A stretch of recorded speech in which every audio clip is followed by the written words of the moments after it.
Sırada hansı xəbərlərimiz var, indi bir-bir təqdim edəcəyik. Deməli, işdən qanunsuz çıxarılmış 7 nəfər əvvəlki işinə bərpa edilib. 40 min manatdan çox gecikdirilmiş vəsait isə işçilərə ödənilib. Bu barədə Əmək və Əhalinin Sosial Müdafiəsi Nazirliyi yanında Dövlət Əmək Müfəttişliyi Xidmətindən məlumat verilib. Bildirilib ki, yanvar və fevral aylarında müraciətlərin araşdırarkən işə götürənlər tərəfindən sosial xarakterli ödənişlər olan 40 min manatdan çox vəsait işçilərə ödənilməsinin gecikdirildiyi müəyyən olunub. Görülən tədbirlər nəticəsində vəsait işə götürənlər tərəfindən işçilərə ödənilib. Məbləğin 86,3%-i əmək haqlarından, qalan hissəsi işə götürənlər tərəfindən ödənilməli olan müavinət və kompensasiyalardan, zərərə görə ödəncilərdən ibarət olub.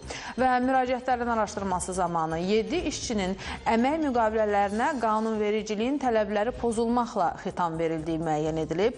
Onlar yenidən əvvəlki işlərinə bərpa olunublar.